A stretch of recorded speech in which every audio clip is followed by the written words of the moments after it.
class, before we start our discussion for today, let us first pray. Shara, can you lead the prayer? Amen. Okay, before you take your seat, class, please pick up all the pieces under your chair and arrange your chair properly and sit down. Again, good morning. I am your teacher for today. Your teacher, Jerrylyn. Okay, class, can you please look outside and tell me what is the weather for today?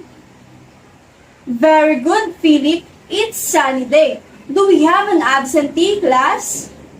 Alright. Do we have an assignment? Very good. So, class, who can still remember our discussion last meeting? Very good, Kyle. It's fraction. So, class, I am going to present you here a pictures. And what you are going to do is to observe. And I will ask you a question later. Okay, for the first picture. Alright, can you please read all, class? 1. We have 1, 9, 2, 9, 5, 9, 7, 9, and 8, 9. And for the second picture, we have the 1, 4, 2, 4, and 2, 4. Okay, class. What do you observe about that pictures? Yes, Joanne? Very good, Joanne. They are the fraction that have the same or common denominator. So, class, do you have an idea what our lesson for today? Alright, so our lesson for today is all about adding simple fractions without regrouping. And we are going to focus on similar fractions. So, I have here a friend named Steven. So, Steven wants to make a orange juice. And these are his problem. So, his problem is Steven prepared orange juice for his daughter. He makes 1/5 cup of orange juice and 3/5 cup of water. Okay, how many cups of liquid did he mix? So that is our problem, class. So let us first analyze what are the given, what is asked, what operation to be used, what number sentence can we use to solve this problem, and the solution. So let's write what is the given. And the given is 1/5 cup of orange juice and 3/5 cup of water. And for what is asked, how many cups of liquid did Steven mix? And for the what operation to be used, we need to use the addition. And for what are the sentence we can use to solve this problem? We have the 1/5 for orange juice and 3/5 for water. So, the last one is the solution or the solving. So, for the solving, I prepared a illustration for us to better understand it or for us to solve it properly or easily. So, we have the 1/5, we have the illustration here, 1/5 plus 3/5 is, what do you think is the answer, class? Very good, it's 4/5. So, Steven mixed 4/5 cup of liquid.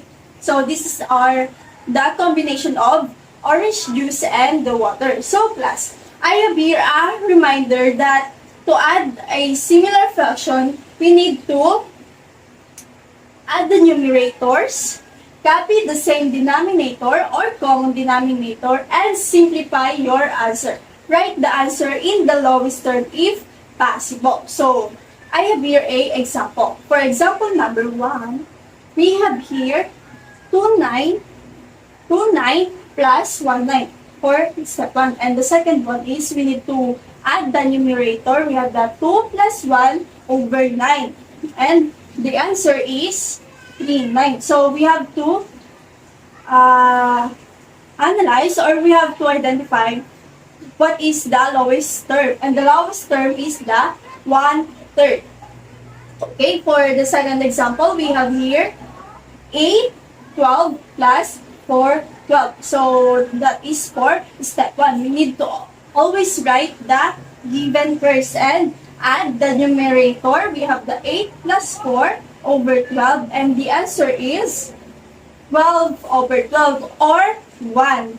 Always remember that we need to analyze or identify the lowest term if it is possible. So it is possible because 12 over 12 is equal to 1. So we have here the example number 3.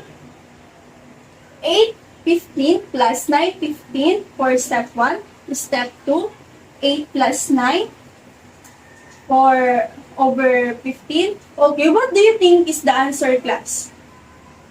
Alright, Ivan, can you share what is your answer? Very good. It's 17 15 or 1 and 2 fifths. And that is the answer. Very good, class. Because you understand our discussion for today, I have here a activity. And what you are going to do is to answer it and write it on your paper. So, the first one, add using the illustration. You have 3 minutes to 5 minutes to answer that activity. Alright, let's answer the class. So, for number 1, what do you think is the answer? Alright, we have for the number 1, we have the 4th fifth because 3 over 5 plus 1 fifth is equal to 4 because 3 plus 1 is equal to 4. And copy the common denominator, we have the 5. And for number 2, 5 over 7 plus 1 7 is equal to 6 7. Again, same step. We have to add the numerator and copy the common denominator. And we have here the number 3. 3 8 plus 2 8 is equal to 5 8. 3 10 plus 4 10 is equal to 7 10. Okay. Who has the correct answer? Or who have the perfect score? Very good. A lot of you have a perfect score. So, I have here another activity. So, what you are going to do is to add the following fractions using the 3 steps. What are the 3 steps? We have the add the numerators, copy the denominator, or the same or common denominator, and simplify your answer. So, let us answer it, class. You have another 5 minutes to answer that activity. Alright, let's answer the number 1. What do you think is the answer of number 1? Alright, we have the 2 plus 3 is equal to 5 because we need to add the numerator and copy the common denominator. Okay, for number 2, 6, 8. For number 9, 9 over 9. Always remember that we need to use or we need to answer the lowest term if it is possible. So, it is possible. So, the answer is 1. For number 4, 25, 21. Number 5, same as for number 3. And for number 6, 21 over 9. I think you all understand our discussion for today because we have, or a lot of you have a perfect score. So, I have here another activity and you will answer it on your 1/2 crosswise. So, here's the activity. Solve the problem correctly. Write your answer on 1/2 crosswise. So, you have 5 minutes to answer the question number 1 and 2.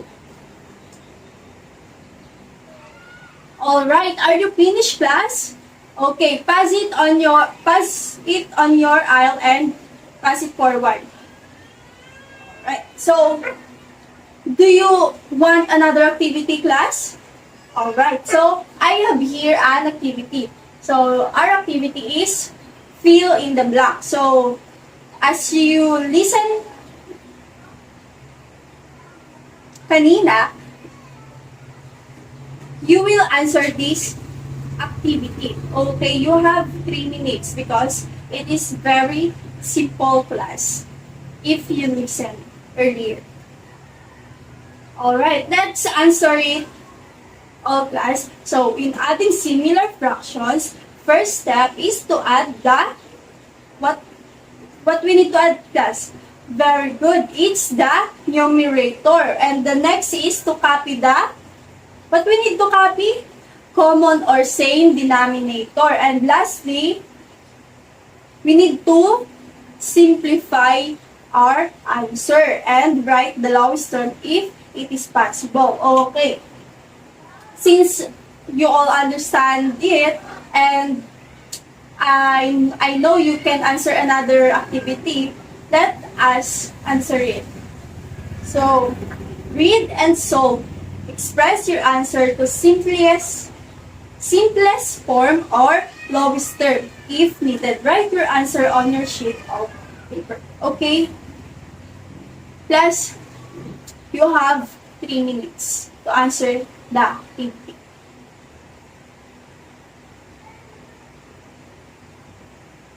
Alright, let's answer it, class. Okay.